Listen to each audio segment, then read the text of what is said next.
কেন বলে যে আমি হেফাজতের সাথে আছি।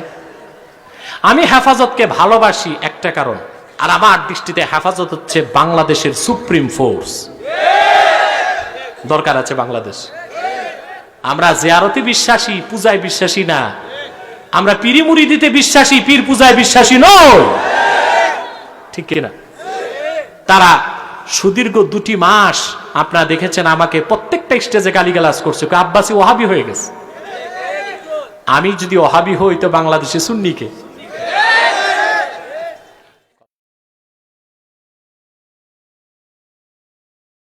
খাতমে নবুয়তের আন্দোলনে সবচেয়ে বেশি সাহাবীর জীবন গেছে, তাহলে খাতমে নবুয়তের আন্দোলন সবচেয়ে বড় আন্দোলন, খাতমে নবুয়তের জিহাদ সবচেয়ে বড় জিহাদ।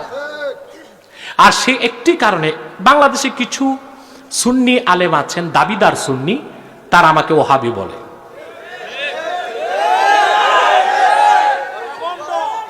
কেন বলে যে আমি হেফাজতের সাথে আছি। আমি হেফাজতকে ভালোবাসি একটা কারণ, আমাদের সংগঠনের মূল দাবিটি 13 দফার মধ্যে তারা রেখেছে। ঠিক কিনা? আর আমার দৃষ্টিতে হেফাজত হচ্ছে বাংলাদেশের সুপ্রিম ফোর্স। দরকার আছে বাংলাদেশ। তোমরা যারা সমালোচনা করো, ঢালাও ভাবে হেফাজতকে ওহাবি বলো, যারা শিরক কুফরের বিরুদ্ধে কাজ করে তাদেরকে ওহাবি তকমা দাও, সেই দিন বেশি দিন আর নাই বাংলাদেশে। এদেশের মানুষ তোমাদের চিনতে পেরেছে তোমরা কারা। তোমরা হচ্ছ সব সময় সকল সরকারের হালুয়া রুটির ভাগিদার। কোন একটি সরকার না, সব সময় সকল সরকারের হালুয়া রুটির ভাগিদার। কথা বুঝতে পারছেন? এদের ব্যাপারে অনেকে বলতেছে এখন খানকায় পীর রাজপতি বীর খায় সরকারি ক্ষীর, বলতেছে না একটু পিছনে। কথা বুঝতেছেন? এখন কথা হচ্ছে এরা ঢালাও ভাবে ওহাবি ফতুয়া দিচ্ছে তাদেরকে, হক্কানি ওলামায়ে কেরামকে। আশ্চর্য কথা, আসল ওহাবি যারা তা তো চিনোই না তোমরা, আর তোমরাও খাঁটি সুন্নি হইতে পারো নাই। খাঁটি সুন্নিরা আল্লাহর ওলিদের মাজার জিয়ারত করে, ওখানে সেজদা করে না, আগরবাতি মোমবাতি ধরায় না, মন চাইলে একটু আতর ছিটায় দেয়। ঠিক কিনা? আসল সুন্নিরা আল্লাহওয়ালা পীর বুজুর্গের কাছে যায় রুহানি তাল্লুক করতে, ওখানে যে পীরকে সাজদা করে না। ঠিক কিনা? আমরা জিয়ারতে বিশ্বাসী, পূজায় বিশ্বাসী না। আমরা পীরি মুরিদিতে বিশ্বাসী, পীর পূজায় বিশ্বাসী নয়। ঠিক কিনা? তারা সুদীর্ঘ 2টি মাস আপনারা দেখেছেন আমাকে প্রত্যেকটা স্টেজে গালিগালাজ করছে, আব্বাসী ওহাবি হয়ে গেছে। আমি যদি ওহাবি হই তো বাংলাদেশে সুন্নিকে। কথা বলেন। সেজন্য হেফাজতে ইসলাম, তাহরিকে খাতমে নবুয়ত বাংলাদেশ, সকল ইসলামী সংগঠন, পীর মাশায়েখকে ঐক্যবদ্ধ হয়ে কাজ করতে হবে। আমি তো বলি মাসলাক যার যার, দিন ইসলাম সবার। ঠিক কিনা? মাসলাক যার যার, দিন ইসলাম। আমার এই টুপি আপনাকে পড়তে আমি বাধ্য করতে পারি? যদি করি গুনাহ হবে না আমার? কথা বলেন। কালকে বাংলাদেশের এক বিখ্যাত আলেম আমার দরবার শরীফে গেলেন, আমার ছাত্ররা বসে আছে। তিনি আমাকে বললেন, আপনি যে খুবই উদার মনের তা আপনার ছাত্র দেখে বুঝলাম। আমি বললাম কেমন? বলে আপনার ছাত্ররা 20 জন বসে আছে আপনার সামনে, 20 রকম টুপি। তাহলে বোঝা যায় আপনি কোন টুপি তাদেরকে বাধ্য করেন, টুপি হলেই চলে। ঠিক কিনা? এখন টুপি নিয়ে যদি আমরা বাড়াবাড়ি করি ভাই, তো যার টুপি নাই এ তো হাসবে যে আমি টুপি পরি না তাই তো ভালো। ঠিক কিনা? জুব্বা কুর্তা, এই যে আমি পছন্দ করি গোল লম্বা জুব্বা, এটা লেবাসুস সুন্নাহ। কিন্তু কেউ যদি গোল নাও পড়তে পারে, খাটো ফাড়া পড়লো, তাতে সমস্যা কি? ওইটাও লেবাসুত তাকওয়া। এটা ওইটা উত্তম, এটা সর্বোত্তম। ঠিক কিনা? এখন যদি আমি যার ফাড়া কুর্তা এর যদি বলি এই লোকটা ওহাবি হয়ে গেছে, এই লোকটা খারাপ, তাহলে যে শার্ট প্যান্ট পরে ও বলবে আমি তো ভালো আছি। ঠিক কিনা? না, মাসলাক চাপাই দিবেন না। মাসলাক যার যার, দিন ইসলাম সবার। ইসলামের মৌলিক ক্ষেত্রে আমাদেরকে এক হতে হবে। ঠিক কিনা? তাহলে আমি আপনাদেরকে একটা আবেদন করব, আমাদের 2টি ইস্যুতে এক হতে হবে। এক, খাতমে নবুয়ত আন্দোলনকারীদের দাবি আদায়তে সমস্ত মুসলমানকে এক হতে হবে, খেলাফত আলা মিনহাজিন নবুয়তকে কায়েম করতে এক হতে হবে। এই ক্ষেত্রে মাসলাক পারাস্তি চলবে, বুজুর্গ পারাস্তি চলবে, মনে থাকবে। প্রিয় ভাই বন্ধুগণ, বাংলাদেশ একটি দেশ, সব ধর্মের লোকই তো আছে। আমরা কি হিন্দুদের পূজায় বাধা দেই? কথা বলেন। খ্রিস্টানদের বড়দিনে বাধা দেই? আমরা মনে করি তারা তাদের ধর্ম পালন করুক, তাদের গণ্ডির মধ্যে আমাদের সমস্যা নাই। সব ধর্মের লোকই আছে, কিন্তু বাংলাদেশে একটি অমুসলিম সম্প্রদায় আছে যারা খাতমে নবুয়তকে বিশ্বাস করে না। তাদেরকে আমরা ছাড় দিতে পারি না। তারাই কুখ্যাত কাফের কাদিয়ানী সম্প্রদায়। তাদের নির্মূল করতে সকল দলের মুসলমানকে ঐক্যবদ্ধ হতে হবে। তারা অমুসলিম, তারা কাফের। তাদেরকে যারা কাফের বলবে না, তারাও কাফের, কারণ তারা আল্লাহর হাবিব মুহাম্মদ সাল্লাল্লাহু আলাইহি ওয়াসাল্লামকে শেষ নবী হিসেবে বিশ্বাস করে না। চিল্লায় বলেন নাউজুবিল্লাহ। এজন্য তারা কি? প্রিয় ভাই বন্ধুগণ, তারা মানুষকে ধোঁকা দিচ্ছে। তারা শুধু কাফের না, সমস্ত দুনিয়ার আলেমরা একমত তারা জিন্দিক। জিন্দিক বলা হয় এমন নিকৃষ্ট কাফেরকে যে ইহুদি খ্রিস্টানের চেয়ে বড় কাফের। সে কাফের কিন্তু নিজকে মুসলিম দাবি করে, এরকম কাফেরকে বলা হয় কি? জিন্দিক। তারা ইহুদি খ্রিস্টানের মতো সাধারণ কাফের নয়, কুখ্যাত কাফের, কিন্তু তারা মানুষকে ধোঁকা দিচ্ছে। তারা মুসলমানদের মতো দাড়ি রাখে। আচ্ছা ভাই সাহেব, দাড়ি রাখলে কেউ যদি মুসলমান হতে পারত?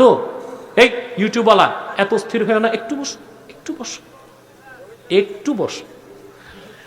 তো দাড়ি রাখলে যদি কেউ মুসলমান হতে পারত, তো রবীন্দ্রনাথ ঠাকুরের চেয়ে বড় মুসলমান কে হইত? টুপি লাগাইলে যদি মুসলমান হওয়া যেত, মহাত্মা গান্ধী 1.5 হাত লম্বা টুপি লাগাইত। নাম রাখলে মুসলমান হওয়া যায়? এক শয়তান বোতল ভর্তি পেশাব করছে, উপরে লেবেল দিছে শরবত, শরবত হবে? তদ্রুপ কাদিয়ানীরা অমুসলিম কাফের। আব্দুল আউয়াল, আব্দুল সামাদ, মুবাশশির আলী, কবির চৌধুরী, এসব নাম রাখার দ্বারা তারা মুসলমান হতে পারে না। আমার ভাইয়েরা, আমার বন্ধুরা, আমার আল্লাহ নূর নবী আমার মুহাম্মদ সাল্লাল্লাহু আলাইহি ওয়াসাল্লামের ইসলাম ও কোরআনের হাজার হাজার হাজার বছর পরে বর্তমান ভারতের কুখ্যাত পাঞ্জাবের কুখ্যাত গুরুদাসপুরের কুখ্যাত কাদিয়ানে ইংরেজ আমলে এক শয়তান নবী দাবি করছে। চিল্লায় বলেন নাউজুবিল্লাহ। ও শয়তানটার নাম রেখেছিল তার বাপ মির্জা গোলাম আহমদ কাদিয়ানী। সাবধান সাবধান, কাদিয়ানের কাজ্জাব, মিথ্যা নবুয়তের দাবিদার মির্জা গোলাম শয়তান কাদিয়ানীকে গোলাম আহমদ বলা যাবে না, কারণ গোলাম আহমদ অর্থ হচ্ছে আহমদ এর গোলাম। কোন কাফের কোনদিনও গোলাম আহমদ এর গোলাম হতে পারে না। আর কাদিয়ানের কাজ্জাব মিথ্যা নবুয়তের দাবিদার মির্জা গোলাম শয়তান কাদিয়ানী ছিল শেষ দরজার কুখ্যাত কাফের। সে গোলাম আহমদ এর গোলাম ছিল না, সে ছিল কুখ্যাত শয়তানের কুখ্যাত গোলাম। কাদিয়ানের কাজ্জাব মিথ্যা নবুয়তের দাবিদার মির্জা গোলাম শয়তান কাদিয়ানীর উপর গজব এসেছে 1908 সালে। যখন গজব এসেছে, কাদিয়ানের কাজ্জাব মিথ্যা নবুয়তের দাবিদার মির্জা গোলাম শয়তান কাদিয়ানী 1908 সালে ধ্বংস হয়ে কুখ্যাত জাহান্নামের কুখ্যাত কুকুরে পরিণত হয়েছে, তার অনুসারীরা ধ্বংস হয়েছে। বর্তমানে কিছু কাদিয়ানী বাংলাদেশে আছে। তারা বিভিন্ন দফতরে, মন্ত্রণালয়ে, আদালতে, অফিসে ঘাপটি মেরে বসে আছে, সরকারি দলে বসে আছে, বিরোধী দলে। তারা সুযোগ পেলেই ইসলাম ও মুসলমানের বিপক্ষে কাজ করে।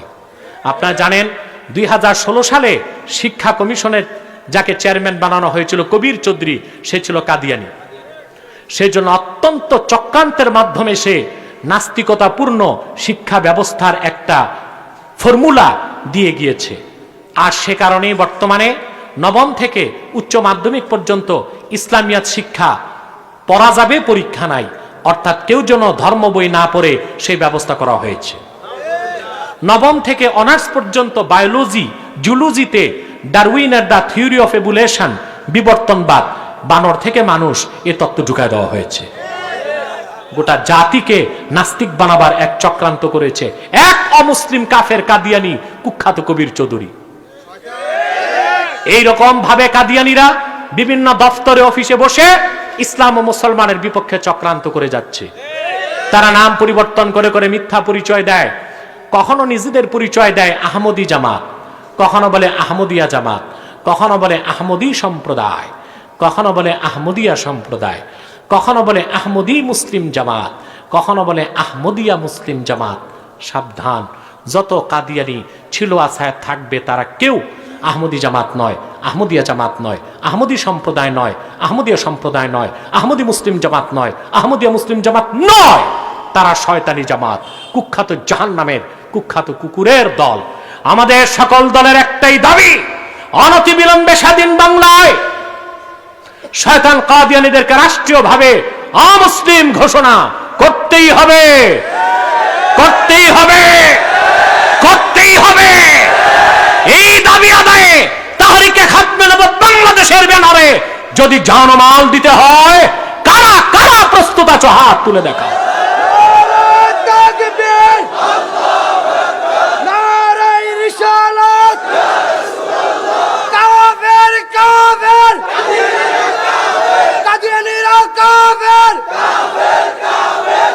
প্রিয় ভাই বন্ধুগণ, তাদের অর্থনৈতিক সহযোগিতা করবেন না?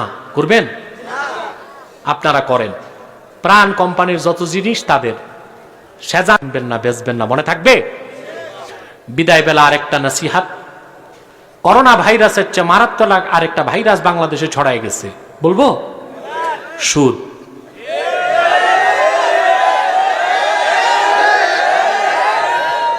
এর থেকে বাঁচবেন, বাঁচতেও হবে, বাঁচাতেও হবে।